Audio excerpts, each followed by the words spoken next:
At 8:40 on a Sunday morning in October, the mailman came twice, and the second envelope took 11 years apart.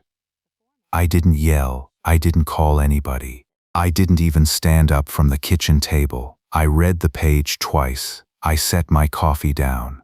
I walked to the front window and I watched my own street for about 10 minutes, and then I walked back to the kitchen and I made a decision. And what I did about that decision took 7 months, and I want to walk you through every piece of it. Welcome to Ruthless Retribution. If you're already in this with me, a quick tap on like genuinely helps me out. It's how stories like this one find the next person who needs them. Tell me in the comments what you'd have done that morning at the kitchen table. And don't be shy, the comment section on these is half the reason I keep telling them. Subscribe if you want more stories like this one. Now here is what I need you to understand before I tell you the rest of it. The man I'm going to tell you about had stood next to me on roofs for 11 years. I'm a roofer. I run a 9-person residential outfit outside of Charlotte, North Carolina. Holloway Roofing and Restoration. My name on the truck, my number on the side, my picture on the website looking tired in front of a barn red shingle pallet. My foreman's name was Casey Brennan. He was 39 years old. He had been with me since he was 28. He hired on when I was a 1-truck operation working out of a storage unit, and he stayed on after I bought the warehouse, and he was the second name on every job ticket we wrote for over a decade. He came to my father's funeral. My father died 4 years into Casey's run at the shop, of a heart attack in the cab of his truck on a job site outside Mooresville, and Casey drove 90 miles in a March sleet storm to get to the church. He sat in the pew right behind mine the whole service. He carried one of the corners of my father's casket out of that little brick Methodist church afterward, and he wept, and I remember thinking at the time that I had never seen him cry once in 4 years on a rooftop, and that it had to mean something that he was crying then. He had been at every one of my daughter May's birthdays from the time she was 6 years old. He had stood in my backyard in the same barn jacket with paint on it from a job site, eating cake off a paper plate and telling her she was going to be smart. He could see it in her face. She had grown up calling him Uncle Casey. He had been, for 11 years, the closest thing to family I had at the shop. And on a Sunday morning in October, at 8:40 in the morning, I sat at my kitchen table and I read a piece of mail that had been addressed to me by accident, and I found out that he had been stealing from my company through a fake supplier for almost 3 years, and that he had been quietly seeing my ex-wife for at least 8 months of that. And the wild part isn't the betrayal, the wild part is what I decided to do about it. Because none of what I'm about to tell you makes any sense unless you understand what I had built with him standing next to me. So let me back up. Let me back up a long way, because that's the only honest way to tell you any of it. I met Casey Brennan 11 years ago. He was 28 years old. I was 36. I had been running Holloway Roofing for 4 years by then. My father had been a roofer his whole life, 41 years on Carolina rooftops, every kind of weather you can think of, and a back that gave out on him at 63, and I had grown up under tar paper. I had started Holloway on my own at 32 with a used Ford F-250, a borrowed nail gun, and a Methodist work ethic my father had drilled into me from the time I could hold a hammer. He took me to the same pew at the same little brick Methodist church off Independence Boulevard for 30 Sundays a year for the first 18 years of my life. He didn't talk a lot in that pew, but on the way home, almost every week, in the cab of the same green Chevy he drove until the day he died, he would say the same thing to me. He'd say, "Ray, a man is what he does when nobody is looking." I have thought about that sentence almost every day of my life. I was thinking about it the morning the mailman came twice. I am thinking about it now. Anyway, Casey. The way I met Casey is I needed a second pair of hands, and I had been turned down by every roofer in a 30-mile radius. The construction labor market in Charlotte was bone dry. I had 3 crews worth of work and 1.5 crews worth of guys. I had taken out a small newspaper ad, and one Tuesday afternoon a kid named Casey Brennan walked into the back lot at our storage unit, in jeans that didn't fit right and a flannel shirt buttoned wrong, and he stuck his hand out and he said, "I'm here about the position." He was 28. He had a possession charge from 2 years earlier, half an ounce of marijuana in the glove box of a friend's car at a traffic stop in Gastonia. He had told me about it in the first 5 minutes, before I even asked, before I even sat down. He said, "Mr. Holloway, I have to tell you this up front because I don't want to lie about it. I have a charge on my record. It's why nobody is calling me back." And I had looked at him over the top of a clipboard I wasn't really reading, and I had asked him 3 questions. I had asked him whether he had ever been on a roof. He said yes. His uncle had a small outfit in Boone. He had worked summers up there since he was 16. I had asked him whether he was sober. He said yes. He had been sober for 14 months. He was going to meetings twice a week at the same Methodist church my father had taken me to. And I had asked him one more thing. I had asked him whether he was a man who showed up on time. And he had looked me right in the eye, and I want to tell you that, because I have always paid attention to whether a man can look me in the eye when I ask him a thing. And he said, "Boss, I will be the first one in the lot every single morning." He called me boss before I had hired him, before I had even said yes. He said it like it was already decided, and I want to tell you, something about that landed in me. Not in a bad way, in the way an apprentice's confidence sometimes lands in a man who has just hired 3 guys in a row who turned out not to be apprentices at all. And I shook his hand right there in the back lot, and I told him to be at the storage unit Wednesday morning at 6, and he was. He was sitting on the curb in his own truck at 5:45, and he had a thermos of coffee for me, black, no sugar, which I had not told him. He had asked one of the suppliers I bought from, the kid behind the counter at the Lowe's Pro desk, what Mr. Holloway took in his coffee, and the kid had told him. And that was the day I met Casey Brennan. We worked together that first year out of one truck, just the 2 of us. I would price the jobs and order the materials and run the customer calls. He would tear off the old shingles and run the nail gun and load the dumpster and sweep the gutter line at the end of the day. He was good. He was strong. He had hands that didn't shake, even up at the ridge in August heat. He liked the work. He sang on the roof, old George Strait songs, mostly, and one Brad Paisley song he must have heard 40 times on a radio station out of Concord, because he sang it every day for about a year. He brought his lunch in a metal lunch pail his uncle had given him. He kept his tools in a beat-up red Husky toolbox he had spray-painted his initials on the lid of, CB, in a deliberately crooked hand, and he was, that first year, exactly the kind of right-hand man my father had told me to pray for. The second year I bought a second truck.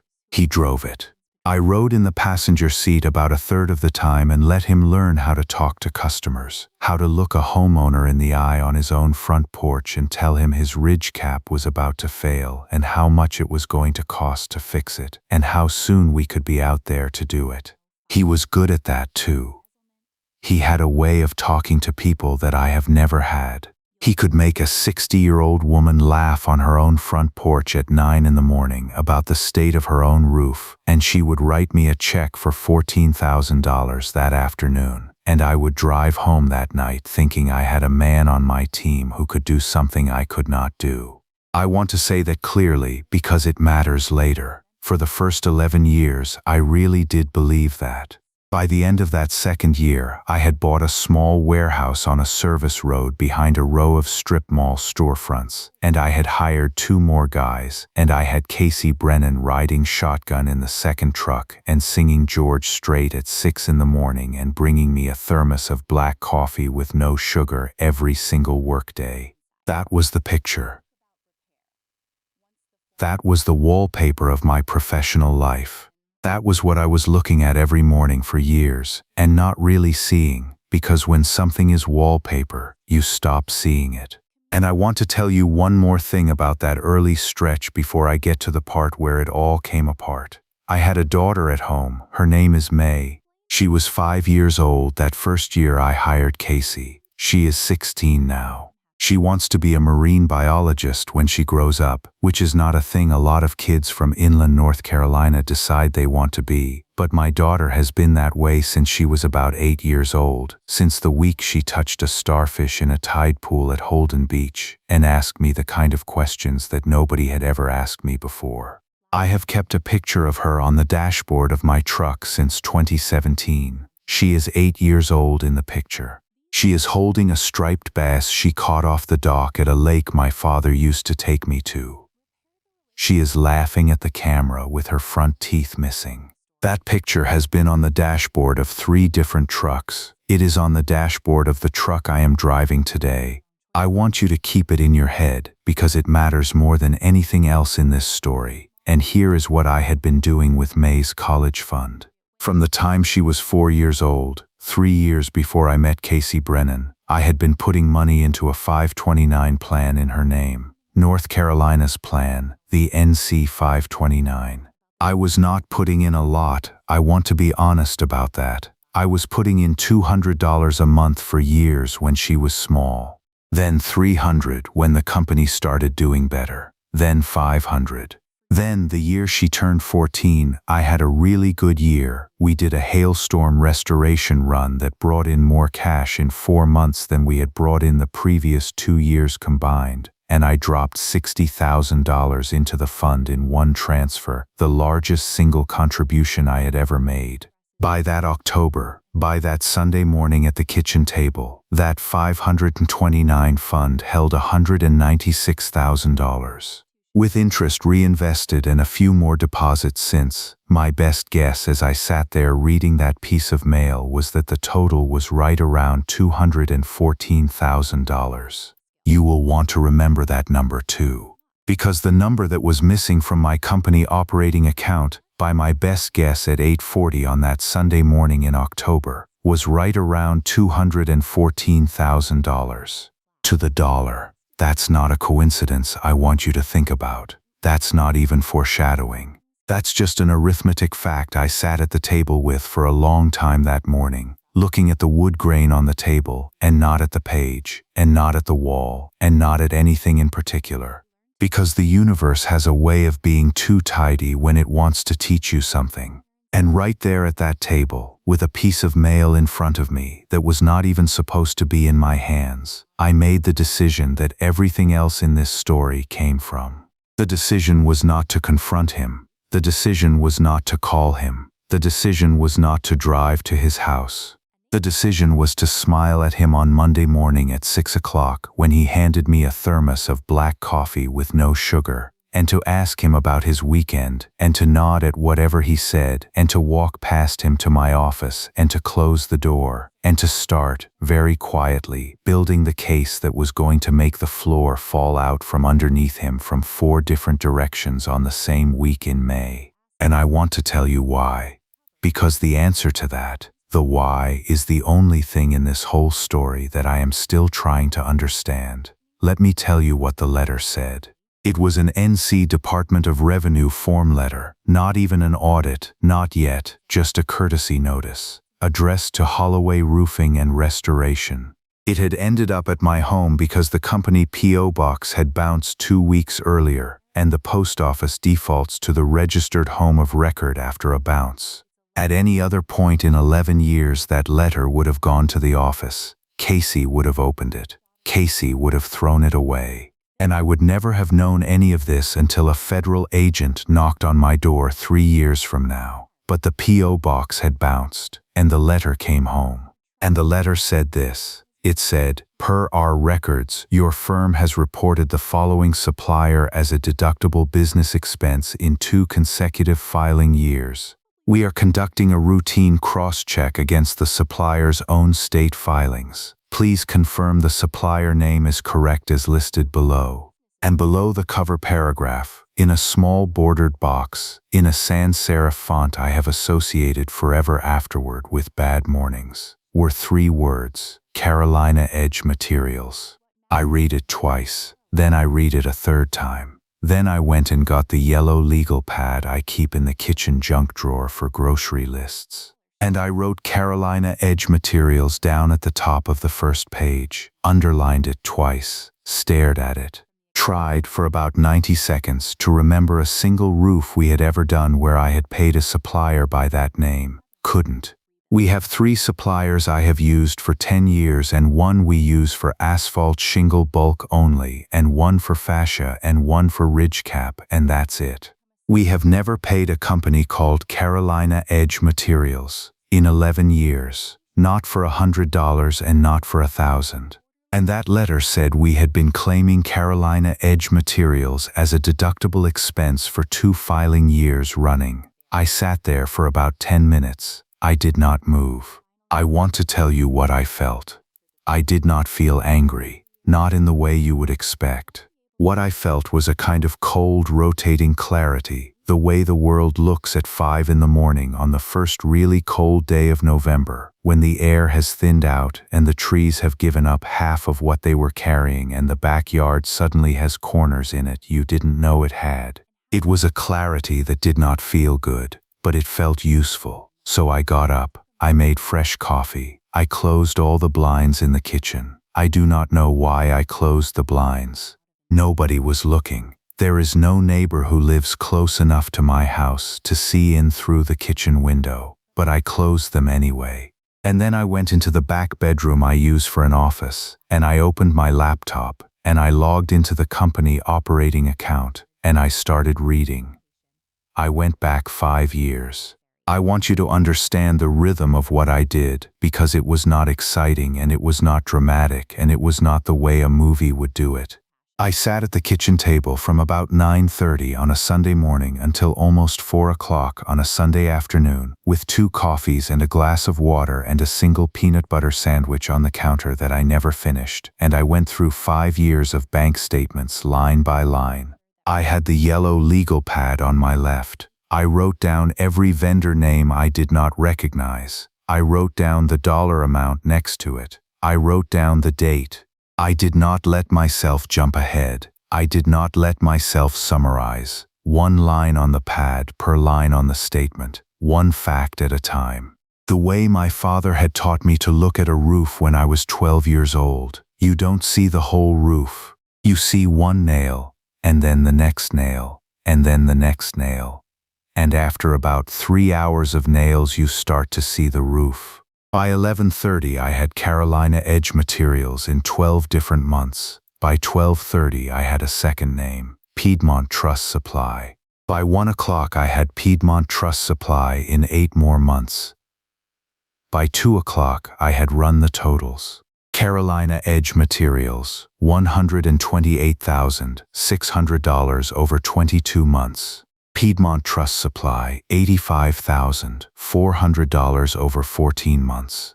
The 2 together, and I sat with the calculator on the table for a long time, came to $214,000, even, to the dollar, almost exactly. And that's when I went and got May's 529 statement out of the filing cabinet in the closet, because I wanted to look at the 2 numbers next to each other. And I sat at the kitchen table and I put the legal pad on my left and I put the 529 statement on my right.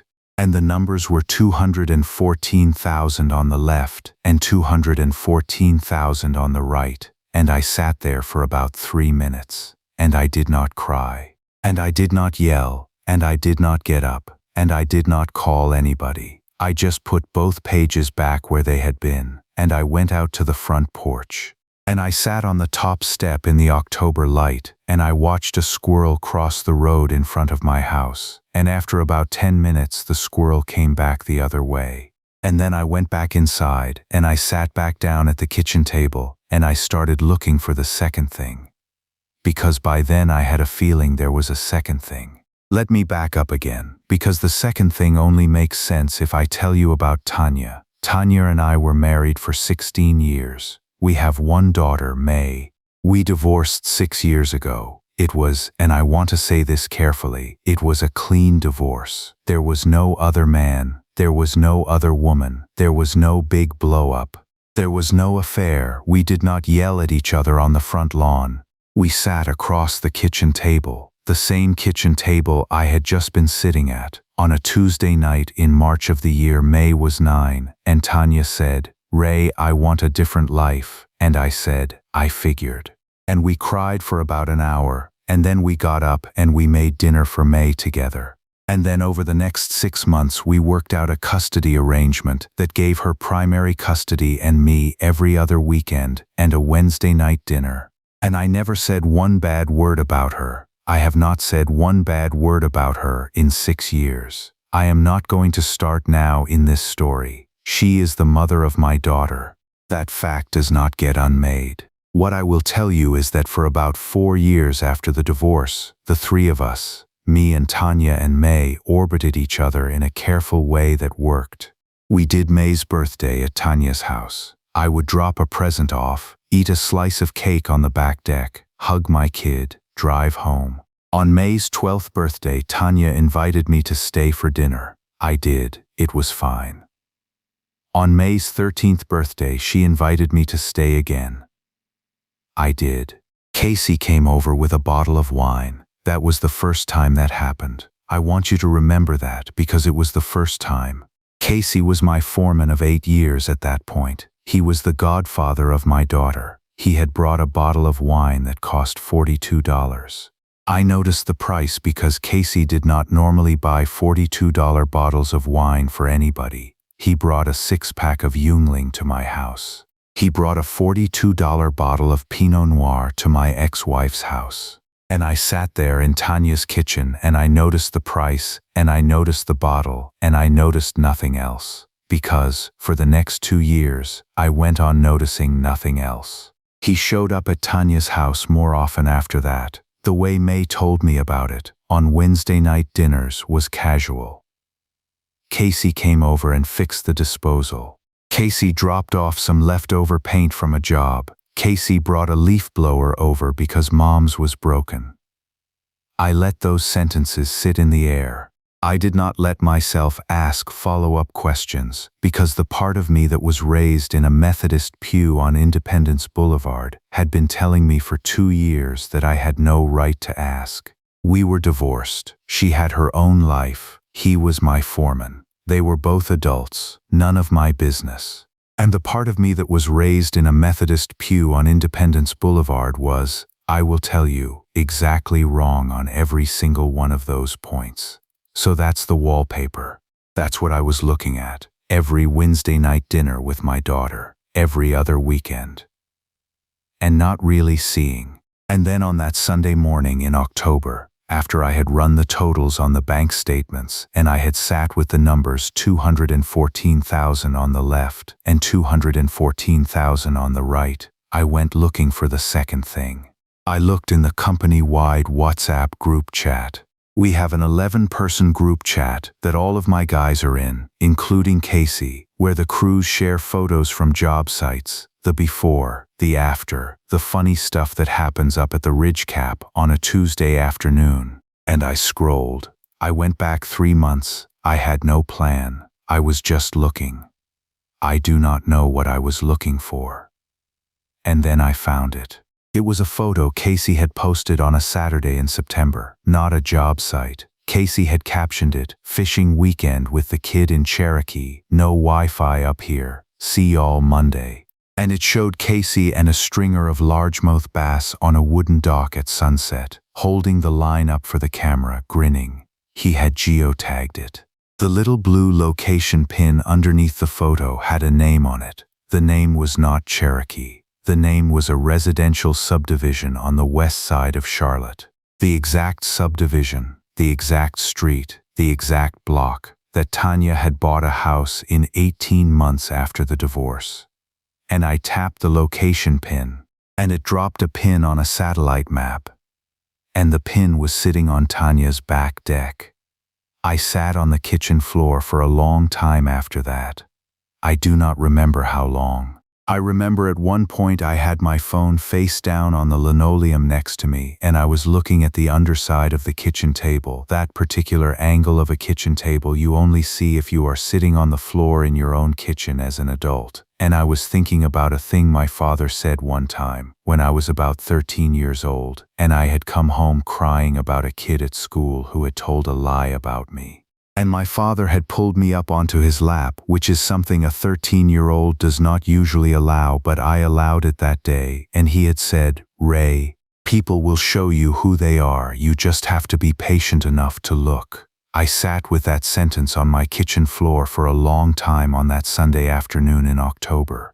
Because Casey Brennan had been showing me who he was for at least 8 months, and I had not been patient enough to look. It got dark outside. I got up. I made a sandwich I didn't eat. I poured a glass of bourbon I didn't drink. I sat at the kitchen table with the legal pad and the bank statements and the 529 fund and the printout of the geotag I had taken with a screenshot, and I made a list on the second page of the legal pad. The list had 4 items on it. I want to read them to you the way I wrote them that night, in my own bad cursive, with a Bic pen that was running out of ink. 1. Don't say a word. Not to anybody, not even to May. 2. Find someone who knows forensic accounting. Pay her in cash. Tell her it's a PPP loan cleanup. She will know that's a lie. That's okay. The lie is the cover for her, not the truth. 3. Get every document Casey has touched in 11 years, every email, every shared drive folder, every supplier invoice, every group chat photo, every text. Find a window when he's out of the office for at least 3 days. Use it. 4. When you have it, time it.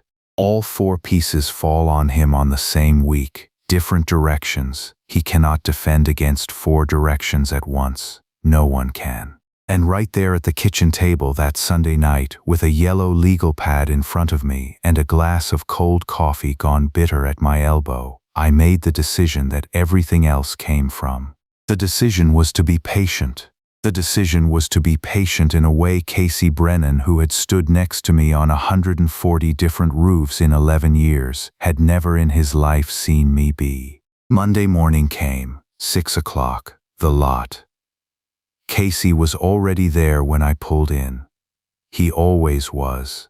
He was leaning against the back of his truck in a Carhartt jacket and a baseball cap, holding 2 thermoses, 1 in each hand.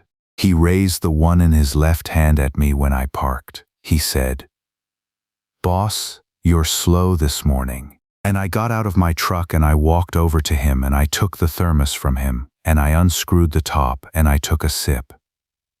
Black coffee, no sugar. The same coffee he had been bringing me for 11 years, and I smiled at him. I want to be very honest with you, because that smile was the hardest thing I had ever done up to that point in my life. It was harder than burying my father. It was harder than signing the divorce papers. It was harder than the day May told me, when she was 12, that she did not want to come to my house for the weekend anymore. And I smiled at Casey Brennan with that thermos in my hand at 6 o'clock on a Monday morning in October, and I said, "Slept in." May had a movie night with her mom yesterday and I picked her up late, which was a true sentence on a Sunday I had spent on the kitchen floor with a yellow legal pad and a screenshot of a geotag, and Casey laughed. And he said, "Tell that kid I said hey," and I said, "I will." And I walked into the warehouse, and I went to my office, and I closed the door. The first thing I did was nothing. I want to tell you that, because the temptation in a moment like that was to do everything at once. The temptation was to call the bank, to call the IRS, to call a lawyer, to drive to Tanya's house, to find a reason to fire Casey before lunchtime. And every single one of those impulses, sitting in my office at 6:20 in the morning that Monday, was the wrong impulse. Because every single one of those impulses ended with Casey Brennan walking out of my life with $214,000 and a story he could spin to my daughter and a head start to clean up the rest. None of those impulses ended with the floor falling out from under him. So I sat at my desk, I drank my black coffee, and I made one phone call. I called Lillian Park. Lillian was a forensic accountant, a friend of mine, a contractor I have worked with for 15 years out of Mooresville, had used the previous year on a partnership dispute. He had said one thing about her that stuck in my head, and I had filed it away the way you file things away when you do not yet know why. He had said, "She does not ask why. She asks how much, and she asks how soon, and she asks where the records are. She does not ask why." That had sounded valuable to me at the time. It sounded more valuable to me on that Monday morning. I called her at 9:10. She picked up on the second ring. I said, "Lillian, this is Ray Holloway. We have not met.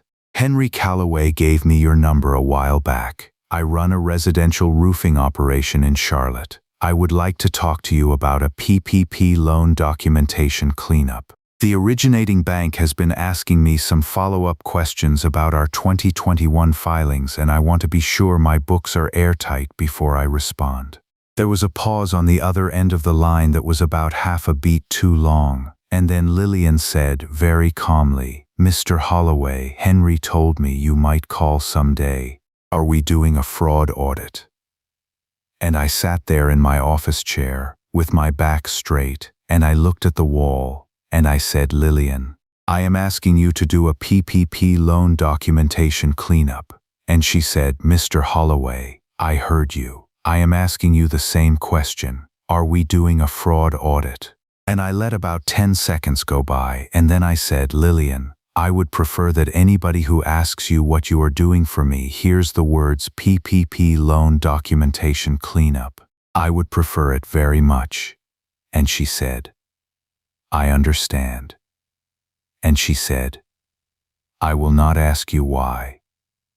And I sat back in my chair, and I closed my eyes, and I said, "Thank you, Lillian." She came in that Friday. I waited until Casey was off-site at a tear-off in Matthews. I cleared the conference room. Lillian Park was 51 years old, 5'2", a woman with iron gray hair pulled into a bun and a navy blazer and a pair of reading glasses on a thin chain around her neck, and a leather portfolio that did not look new. She set the portfolio on the conference table. She set a MacBook next to it. She set a yellow legal pad on her left side that looked, I want to tell you, exactly like the one I had been writing on the night before. And then she said, "Mr. Holloway, I need every bank statement, every supplier invoice, every credit card statement, every check register, every payroll record, every tax filing, every contract, every email between you and anyone who has signed a check on this company's behalf, going back at least 5 years. I need them by Wednesday. I will be back Thursday with the start of an answer." And I handed her my yellow legal pad. I want to tell you about that moment, because something happened in it I had not prepared for. I had thought, on the way to the office that Friday morning, that I was going to keep the legal pad. I was going to keep it in the coffee can in my workshop the way a man does in the kind of story I had once heard my father tell about a neighbor of his. But when Lillian sat down across from me and said the words, "by Wednesday," I reached into the drawer of the conference room sideboard, where I had put the pad that morning before she got there, and I slid it across the table to her. She looked at it. She looked at me. She did not open it. She picked it up by the top edge with 2 fingers, and she put it into her portfolio, and she said, "Mr. Holloway, we are going to be talking quite a lot in the next few weeks. Please call me Lillian." And I said, "Lillian, please call me Ray." And that was the start of the working relationship that was going to take this whole thing apart. The second thing I had to do was open the window. The window meaning a stretch of days when Casey was off-site and his office computer and his shared drive and his email, every digital surface he had touched in 11 years, were available to me without him noticing. I needed 3 days. I had a job that gave it to me. There was a high-end metal roofing replacement up in Asheville, 4 hours west of us, on a vacation home owned by a Charlotte attorney. The attorney had asked for our most senior man on site for the whole tear-off and install. The job was already booked for the second week of October. I had been planning to send Casey alone anyway. I just did not change my mind about it. I put him on the truck Monday morning at 5. I shook his hand in the parking lot. I told him to call me if anything went sideways. I told him to be careful on the ridge because it was a steep roof and the morning dew was getting heavy that time of year. I watched him pull out of the lot, And then I went into the warehouse, and I went into his office, and I closed the door, and I did not come out for the better part of 3 days. I will not bore you with the technical details. What I will tell you is this. Casey kept a Gmail account that was company linked but technically his own. He had given me the password on the day I hired him 11 years ago, for a reason I had forgotten until that Monday, and which now made a kind of bleak sense in retrospect, because back in 2015 he had been worried I was going to fire him over a sloppy text he had sent a homeowner, and he had handed me a piece of paper across the desk in the storage unit, and he had said, "Boss, my password is on this paper. You can read anything you want. I have nothing to hide from you." And I had laughed, and I had folded the paper into my wallet, and I had never used it. The paper was, 11 years later, still in the wallet I was carrying.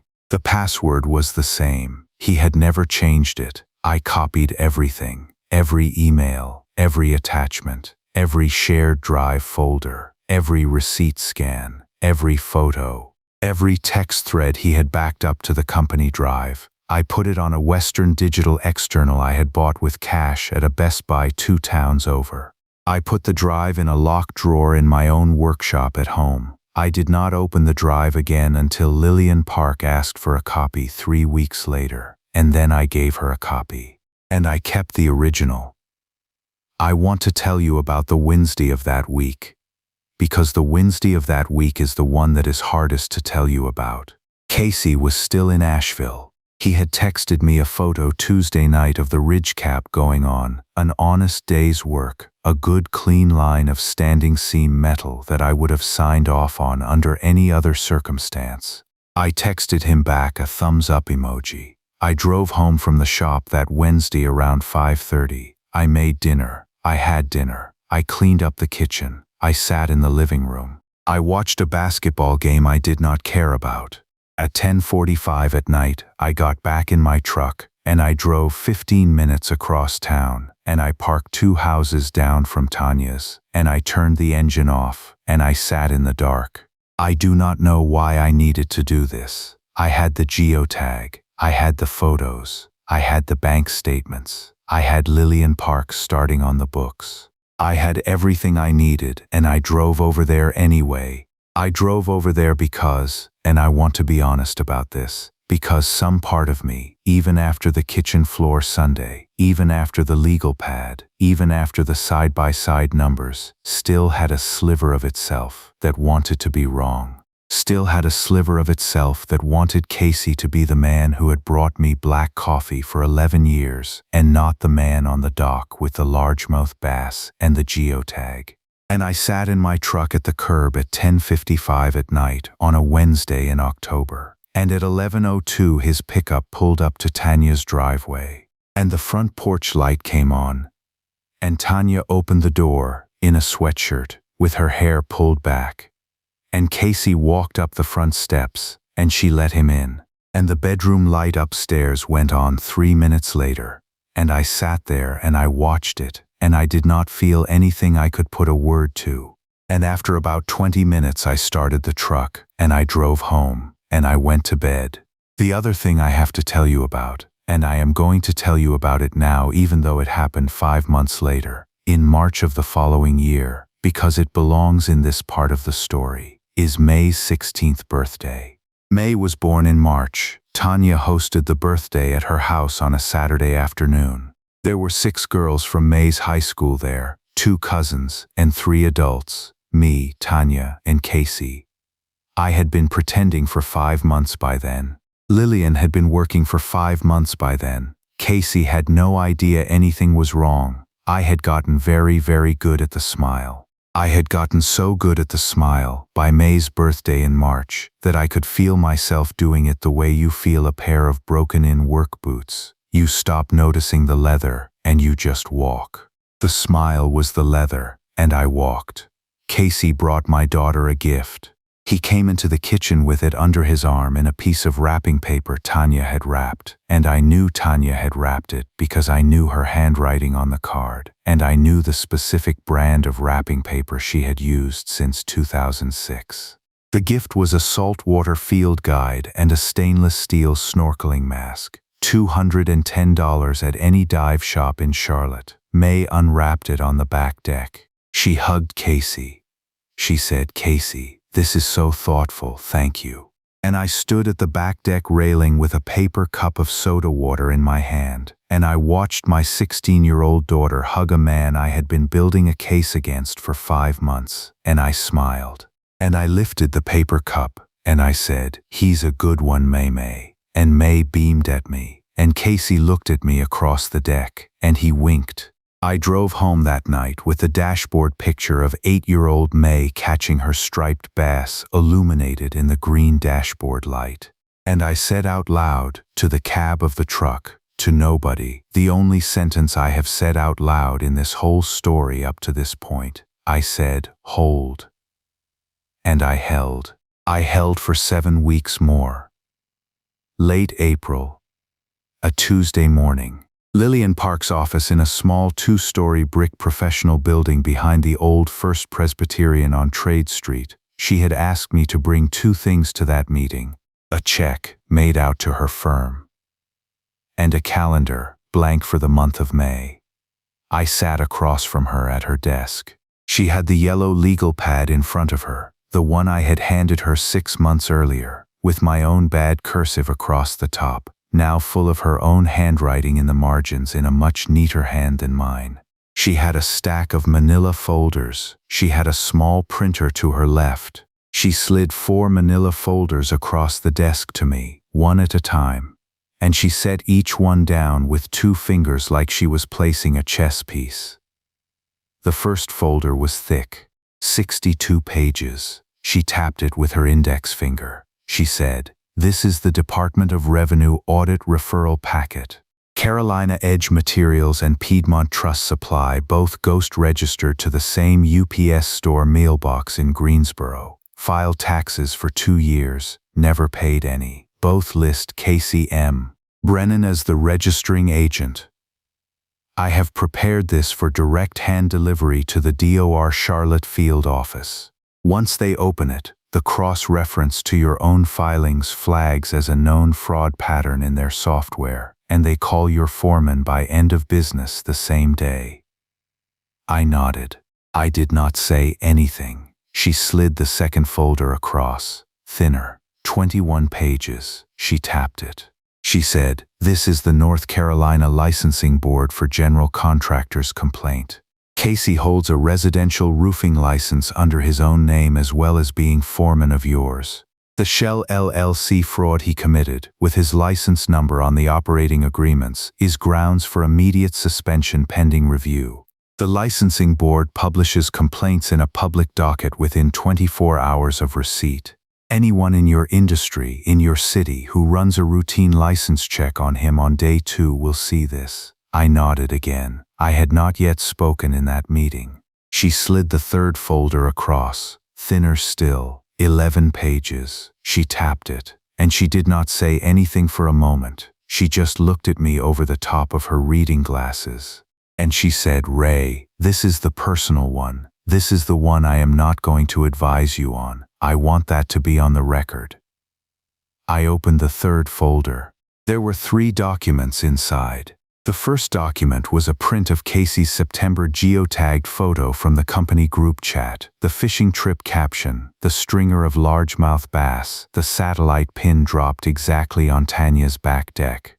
The second document was a print of 3 more geotagged photos from his personal Instagram, pulled by Lillian's analyst over a single afternoon, all dated weekends Megan Brennan had been visiting her parents in Asheville, and all 3 of them taken in or around Tanya's kitchen. The third document was a single sheet of typed paper with my own draft of 6 sentences on it. The same 6 sentences I had been rewriting in my head for 4 months. I want to read them to you now the way they appeared in that folder. It said, "Casey has been running a fake supplier embezzlement scheme through 2 Shell LLCs against Holloway Roofing and Restoration for almost 3 years. He has used your husband's shared business account to fund parts of this. He has also been involved romantically with the ex-wife of his employer for at least 9 months. The civil complaint is being filed Thursday, The state has been notified. You deserve to know all of this before anyone else did. No signature, no return address. I closed the folder. Lillian slid the fourth folder across, the thinnest one, 6 pages. She did not tap it. She said, "This is the civil complaint. Fraud and breach of fiduciary duty. It will be filed Monday morning electronically in Mecklenburg County Civil Superior. Service of process will happen Thursday morning at his home address, early, before he leaves for the shop, so he is home, and so his wife is home, and so the neighbors see it. The process server is a man I have used for 19 years. His name is Eddie. He is 66. He has been carrying papers in this county since I was in college. He will hand the complaint to Casey at the front door, identify himself, and walk away." I sat there with the 4 folders in a stack in front of me. Lillian had her hands folded on her desk. She let me sit. After about a minute I said, "Lillian, can I ask you one thing?" She said, "You can ask." I said, "Why Thursday at 7? Why not first thing Monday?" And she said, and I want to read this back to you exactly the way she said it, because she had clearly thought about it. She said, "Ray, the order matters. Monday, the DOR letter scares him. He calls a tax attorney. Tuesday, his license posts and his phone starts ringing from his industry contacts. He starts thinking about how to recover. Wednesday, his wife opens the envelope at her school mailbox and his marriage ends in an afternoon. Thursday morning, when he opens the front door, what is on the other side of that door isn't the worst thing that happened to him that week. It's the 4th worst thing. Which means the man on that porch at 7 on Thursday morning is not a man who can defend himself. He is a man who has already lost 3 of his 4 pieces and is being shown the 4th. I looked at her for a long time, and I said, "Lillian, I am very glad I called you that Monday morning in October." And she said, "Ray, I am going to ask you a question now that I told you I would not ask. Are you sure?" And I said, "Lillian, I have a daughter." And she said, "Okay." And she stood up. And she walked me to the door. And we did not shake hands. We just stood there in her doorway for a moment. And she said, "I will see you on Monday." I drove home that afternoon. I went to the company group chat. I posted a photo of a hailstorm repair we had finished that morning in Pineville.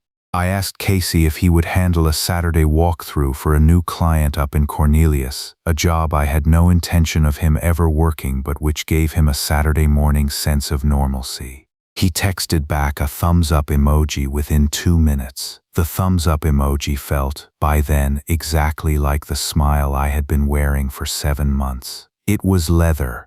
I had stopped noticing the leather. I just walked. The first week of May arrived. Monday morning, 6 in the morning, the lot. Black coffee, no sugar. Casey smiling. I smiled back. He drove out to a tear-off in Indian Trail with a 2-man crew. He did not know that at 9:15 that morning the Department of Revenue field office in Charlotte logged Lillian Park's hand-delivered packet, and at 4:08 that afternoon a state revenue agent named Cynthia Briggs called the number listed on the Carolina Edge Materials registration, which forwarded to the cell phone of one Casey M. Brennan, and left a voicemail that lasted 47 seconds. I do not know what was in the voicemail. I have a good guess. I never asked. Tuesday morning, 6 in the morning. Casey was already at the lot when I got there. The thermos, the smile, but he looked tired. I asked him if he was sleeping okay. He said, "Boss, I got a weird voicemail yesterday from a state agent, some mix-up with the corporate names of the suppliers. I'm gonna call my CPA today, he'll sort it out." And I said, "Sure, Case. Let me know if you need anything." And he said, "I'm good, boss." And he drove off. At 11:30 Tuesday morning, the North Carolina Licensing Board for General Contractors posted complaint number 24 CBA 1182 in its public docket. By 12:30, Two of my own crew lead men had seen it on their phones, and one of them, a guy named Ronnie I have worked with since 2017, called me from the back of his pickup with his voice low, and he said, "Ray, is this real about Casey?" And I said, "Ronnie, I do not know what to tell you. I have seen the same thing you have." And Ronnie was quiet for a second, and then he said, "Ray, okay." And he hung up. And I sat at my desk, and I knew, by the way Ronnie had said okay, that Ronnie had figured out half of it on his own, and I was glad it was Ronnie. Wednesday afternoon, 2:45. Megan Brennan was in her third-grade classroom at an elementary school on the south side of Charlotte. The mail came at 2:30. She had a free period at 2:45. She walked down to the office. She picked up the manila envelope. She did not open it in front of the office secretary. She walked back to her classroom. She opened it on her own desk while her 32 third graders were at music with the other Ms., the music teacher. She opened the envelope and she read the 6 sentences. She looked at the photos. She looked at the geotag of her own husband on the back deck of another woman's house. And she did not cry in front of the children when they came back at 3:15. I want to tell you that, because Megan Brennan is a third-grade teacher and her job that afternoon was to be a third-grade teacher, and she did her job. I have a lot of respect for that woman. She went to her car at 3:55. She called her sister. She called a divorce attorney in Charlotte at 4:10 that the sister recommended. She had a phone consult booked for 9 o'clock the next morning. I learned every one of those facts later, from public filings and a single conversation I had with Megan herself, 8 months down the road, that I will tell you about in Chunk 5. Thursday morning, 7:08. Eddie the process server pulled up to Casey Brennan's house in a beige Buick LeSabre. I know it was beige because Lillian told me. I know it was a LeSabre because Eddie told her. Casey opened the door at 7:14. He was in jeans and a Holloway Roofing t-shirt, holding a coffee mug, with the dog leash in his other hand because he had been about to walk his beagle. Eddie said, "Mr. Brennan, my name is Edward Coltrane and I have a piece of paper here for you." Casey took the paper. He looked at it. He looked up at Eddie. He said, "What is this?" Eddie said, "Sir, that's the complaint. You have 30 days to answer it in writing. Have a good morning." And Eddie walked back to the LeSabre and drove off. Casey called me at 9:08 that morning. I was on my second coffee in my office. I let it go to voicemail. He called again at 9:11. I let it go to voicemail. The first voicemail was 48 seconds long. It started with the words, "Boss, boss, what is happening? Boss, I'm getting served. I got a revenue agent calling me. My license, Ray." The second voicemail was 11 seconds long. It said only, "Boss, please pick up." And then there was a pause and a breath and a click. I did not pick up. I never picked up again. I sat at my desk and I listened to the second voicemail one time and I deleted it. And I went out into the warehouse and I stood with my crew leads and I told them in 23 words what had happened and what they should and should not say if anyone asked. And then I sent everybody home for the rest of the day at lunch, and I locked up, and I drove home, and I sat in the driveway with the engine off for 45 minutes. And I did not cry, and I did not move. And on the dashboard, illuminated in the green light from the dome, was the picture of an 8-year-old girl with her front teeth missing, holding a striped bass off the dock at a lake my father used to take me to, laughing at the camera. After 45 minutes I got out of the truck. I went inside. I made a sandwich I didn't eat. I went to bed. I slept 4 hours. The next 2 weeks were quick. I am not going to walk you through the legal mechanics because they are not the point. The point is this: Casey did not come back to the shop. He sent a one-line resignation email on Friday morning at 6:15 before I had even gotten there. I accepted it by reply in one line at 6:45. We never spoke again. The Department of Revenue case turned into a federal referral by the end of June. The U.S. Attorney's Office for the Western District of North Carolina took the file in July. Casey's attorney negotiated a plea by Christmas. The sentence came down in February, 14 months at a low-security facility in Butner, plus restitution, plus a permanent revocation of his contractor's license. Megan filed for divorce 2 weeks after the manila envelope. The divorce was final in 9 months. She and her 2 kids moved across town to her sister's neighborhood. She is doing well. We send Christmas cards. I see her once a year at a school fundraiser my daughter's old elementary school runs. We hug. We do not talk about it. We do not need to. Tanya I did not see for over a year. She did not contact me. I did not contact her. I do not know what Casey told her, and I do not know what she figured out on her own, and I have decided I am not going to ask. May did her Wednesday night dinners with me through that whole spring and summer, and she did not bring up Casey, and I did not bring up Casey, and the one time she asked me a question, in early June, in the truck, on the way to dinner at a Chick-fil-A in Pineville, she said, "Dad, is everything okay with you and Mom?" And I said, "Yeah, kiddo, just life." And she said, "Okay," and she ate her chicken sandwich, and we drove home, and I do not know what she knew. And I have decided I am not going to ask her that either. The 529 was made whole on a Tuesday afternoon in September. Lillian had built a civil judgment plus a lien package against Casey's truck, his tools, his stake in his uncle's outfit up in Boone, and a small piece of land his grandfather had left him outside Banner Elk. By late summer, the bankruptcy trustee had sold what was sellable, $214,600 plus interest, landed in a settlement trust escrow on the first Tuesday of September. Lillian called me from her office. She said, "Ray, the wire cleared. Where do you want it?" And I said, "Lillian, May's 529, the NC 529, the same account number I gave you in April." And she said, "I am going to make that transfer right now." And I sat in my office in the warehouse on a service road behind a strip mall in Charlotte, North Carolina, and I watched a notification come through on my phone 2 minutes later that said, "NC 529, Holloway, May R.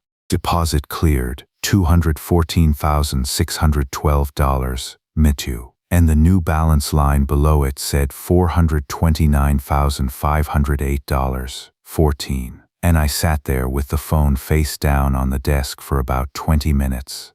And I did not cry then either. 14 months later, on a Saturday morning in late May, I parked in the back row of the Independence High School visitor parking lot at 7:58 in the morning. May's graduation was at 10. I had been awake since 4:30. I had not slept much the night before. I had a folded program on the passenger seat, navy blue, gold lettering, the school crest in the middle, that Tanya had picked up on Thursday and dropped off at my house. We were doing the ceremony civilly. We had been doing everything civilly for a year. We were sitting in different rows. We had agreed on that. I sat in the truck. I did not get out. I watched the parking lot fill up, minivans, SUVs, a few pickup trucks that looked like mine, parents in nice clothes with their cameras out already, grandparents being helped out of the back seats. And on the dashboard of my truck, in the same place she has been since 2017, was the picture of an 8-year-old girl with her front teeth missing, holding a striped base on a wooden dock, laughing at the camera. I reached up, I straightened the picture. It had not needed straightening. I just wanted my hand on it. And at 8:14 my phone rang. It was Lillian Park. I had not heard from her in 5 months. We had wrapped the case in January. I answered on the 3rd ring. I said, "Lillian," and she said, "Ray," and there was a long pause. And then she said, "Ray, I'm going to ask you a question I told you almost 2 years ago I would not ask. Are you okay?" I sat with that for a long moment. I watched a family of 4 walk past my truck window, a father, a mother, a teenage daughter in a graduation gown with the cap in her hand, a younger brother carrying a bouquet of yellow daisies. I watched them go, And I said, Lillian, I am sitting in the parking lot of my daughter's high school graduation. She is going to walk across a stage at 10 this morning in a navy blue gown, and she is going to accept a marine biology scholarship that's good for 4 years, and she is going to a school on the coast in September. And I am sitting in this truck, and I am wondering whether I have it in me to walk in there and sit down next to her mother. And I do not know the answer to your question. And Lillian was quiet for a second, and she said, Ray, I think you do know the answer. I think you just don't like it. And I laughed once, and I said, Lillian, I will tell you in November. And she said, okay, Ray. And she said, take care of that girl. And she hung up. I sat in the truck for another 6 minutes. I want to tell you what I figured out in those 6 minutes, because that is the only part of this whole story that I think is actually worth telling. The rest of it, the geotag, the legal pad, the 4 envelopes, the Thursday morning at 7:14, all of it, that's just what I did. The thing I figured out in those 6 minutes in the parking lot of Independence High School is what I am. I figured out that the man on the kitchen floor that Sunday morning in October had not become anything that day. He had been inside me the whole time. He had been waiting since I was 26 years old, and my father took me up onto a roof in Mint Hill on a Saturday in May and stood with me at the ridge cap, with the morning sun on the back of his neck, and said the same thing he used to say in the Chevy on the way home from church. He said, Ray, a man is what he does when nobody is looking. I have thought about that sentence almost every day of my life since. I thought about it on the kitchen floor in October. I thought about it in the truck in Tanya's driveway on a Wednesday at 11 at night. I thought about it on Thursday morning at 9:08 when I let 2 voicemails go to voicemail. And I thought about it in the parking lot of my daughter's high school graduation on a Saturday in May with a navy blue program on the passenger seat and the picture of my 8-year-old daughter on the dashboard. And what I figured out is that patience, my father used to say, is a craft, and a craft is a craft. It doesn't care what you point it at. You can spend 40 years pointing it at a roof and learning every shingle pattern in 3 counties and how to read a gable from the road on a drive-by the way my father did. Or you can spend 7 months pointing it at the man who used to bring you black coffee with no sugar at 6 in the morning. The craft does not care. The craft is the craft. And being good at it is not, on its own, a thing that is good or bad. It is a thing you have to choose to point. And I had pointed it at Casey Brennan because the alternative, was a father who had let the man stealing his daughter's college fund walk away with it. And I was not going to be that man. Whatever else I had to be that morning at 8:14 in the parking lot, I was not going to be that man. At 8:26 I opened the door of the truck. I got out. I straightened my collar in the side mirror. I walked across the parking lot. I went into the gymnasium. I found my row. I sat down 2 seats away from Tanya. I nodded at her. She nodded back. And at 10:04 the principal called my daughter's name, and my daughter walked across a stage in a navy blue gown, with a stripe of marine biology honors gold across the front of her gown. And she shook the principal's hand, and she turned to the audience, and she found me. And she smiled at me, and her front teeth were not missing anymore, but her smile was the same smile. That night I wrote her a card. I gave it to her with a small box. The box had a pair of polarized sunglasses in it for fieldwork on a research boat. The card was a single sentence. It said, May, patience is the only craft that matters. Love, Dad. She read it. She did not say anything. She got up from the kitchen table. She came around behind my chair. She put her arms around my shoulders. And she said into the top of my head, "Thank you, Daddy." And she walked back to her room. And that's the whole story. I'm not going to tell you I feel good about any of it. I do not feel good about it. I feel something quieter than that. I feel like a man who finally knows what he is. And what I am is a father who would do every single thing again, exactly the way I did it, and never raise my voice once, and never be sorry, and never sleep quite the way I used to. And that's why I never raised my voice, Because the alternative was a father I didn't want my daughter to know about. Thanks for watching Ruthless Retribution.